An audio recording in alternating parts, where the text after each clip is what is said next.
मैं doctor RP Singh, homeopathy चिकित्सक, आपका अपने यूट्यूब चैनल पर स्वागत करता हूं।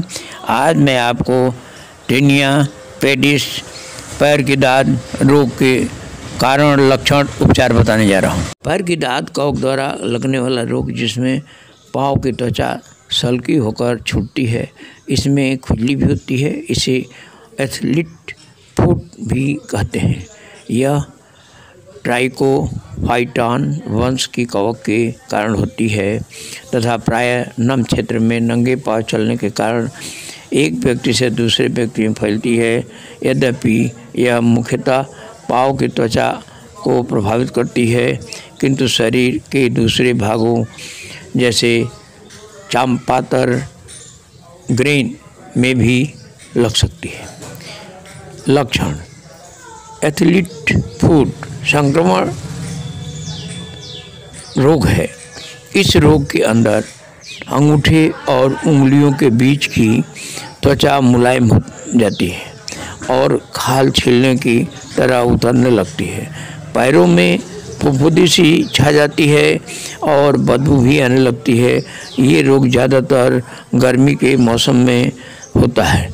इस खुजली होना, जलन होना, दर्द होना, उंगलियों के बीच के हिस्से की त्वचा का नरम और सफ़ेद होना लक्षण दिखते हैं। टीनिया पेडिस पैरों का डर्मोफाइट संक्रमण है। निदान नैदानिक रूप से और कभी कभी पोटेशियम हाइड्रोक्साइड गीले माउंट द्वारा होता है। खासकर अगर संक्रमण हाइपर केरोटिक, अल्सरेटिव या वेसिकुलर रूप में प्रकट होता है या इंटरडिजिटल नहीं होता। उपचार: सामयिक एंटीफंगल, कभी कभी मौखिक एंटीफंगल, नमी की कमी और सुखाने वाले एंटीडोटों के साथ होता है। टीनिया पेडिस सबसे आम डर्मेटोफाइटिस है, क्योंकि पैर के पसीने से नमी फंगल विकास को सुविधाजनक बनाती है।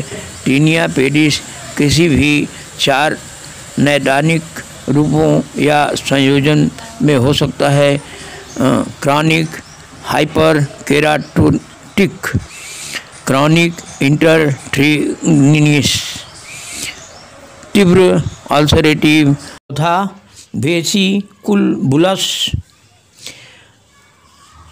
ट्राइकोफाइटन रूब्रम के कारण क्रॉनिक हाइपर केरोटिक टीनिया पेडिस घाव का एक विशिष्ट पैदा का कारण बनता है, जो तलवों के स्केलिंग और मोटा के रूप में प्रकट होता है, जो अक्सर मोकेसिन वितरण में तल की सतह से परे फैली होती है। जो रोगी एंटीफंगल थेरेपी की उम्मीद के मुताबिक प्रतिक्रिया नहीं कर रहे हैं, उनमें प्लांटर रैश का एक और कम सामान्य कारण हो सकता है। डिफरेंशियल डायग्नोसिस से स्टेरॉयड मैक्रेशन, हाइपर हाइड्रोसिस और एक्सप्लोसिव फुट गियर के कारण, डर्मेटाइटिन के कारण, जूते में विभिन्न सामग्रियों के लिए अति संवेदनशीलता में देरी होती है, विशेष रूप से चिपकने वाला सीमेंट जूते में, थायरम यौगिक जो कि रबड़ और चमड़े के जूते में इस्तेमाल होने वाले क्रोमेटाइनिक एजेंट हैं, चिड़चिड़ापन, संपर्क, जिल्द की सूजन को घोर छाल रोग, क्रॉनिक इंटरट्रीज कहते हैं।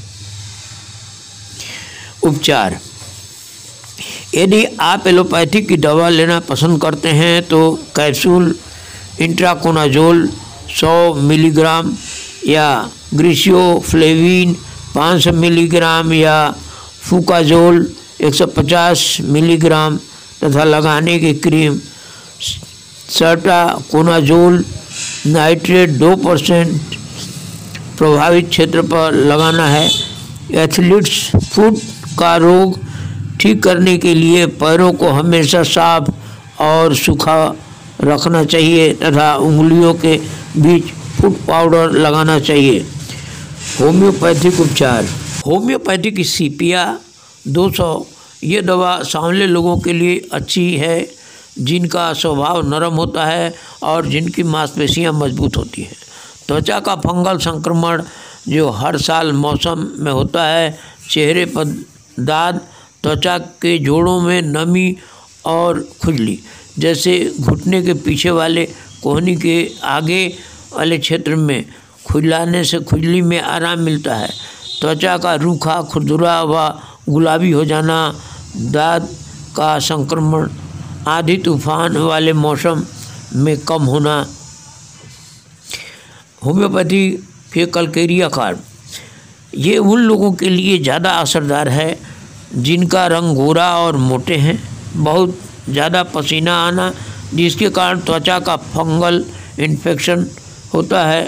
गंभीर खुजली और त्वचा में जलन होना जो सुबह के समय और बेड पर लेटे हुए अधिक खुजली होती है।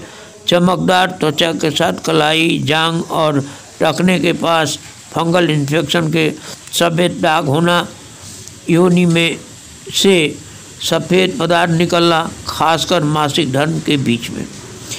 होम्योपैथी का मेजेरियम 200 यह दवा ऐसे लोगों के लिए काफ़ी असरदार है जो शांत रहते हैं और भावनात्मक बदलावों से ज़्यादा प्रभावित नहीं होते हैं। ये लोग ज़्यादातर ठंडी हवा के प्रति संवेदनशील होते हैं। गंभीर असहनीय खुजली, खासकर गर्दन पर संक्रमित क्षेत्रों की नम होना और उन पर पपड़ी जमना, संक्रमित क्षेत्रों की सूजन जिसके आसपास फोड़े हो जाते हैं और बहुत खुजली होती है। फंगस के पनपने वाले क्षेत्र में कभी कभी बैक्टीरिया जिसके कारण पपड़ी के नीचे पस बनने लगती है। छूने से नर्म मौसम में शाम के समय और आधी रात को खुजली बढ़ जाती है। खुजली हवा में लक्षण बेहतर होता है। होम्योपैथी का ग्राफाइटिस 200 ये दवा उन लोगों का पर ज़्यादा असरदार है जिनका दिल डॉल छोटा है और शरीर भारी है। ऐसे लोग गोरे होते हैं, काम करने में धीमे होते हैं, उन्हें ठंड लगती रहती है, वे बार बार त्वचा रोग के विकार से ग्रसित रहते हैं, कब्ज रहती है। इस दवा को त्वचा जननांग प्रणाली के फंगल इन्फेक्शन के लिए उपयोग किया जाता है। होम्योपैथी का थूजा ऑक्सीडेंटल 200 ये दवा उन लोगों के लिए सबसे अच्छी है जिन्हें बार बार ग्रंथियों की सूजन होती है। इस दवा को जननांग क्षेत्र के फंगल इन्फेक्शन के लिए उपयोग किया जाता है। धन्यवाद।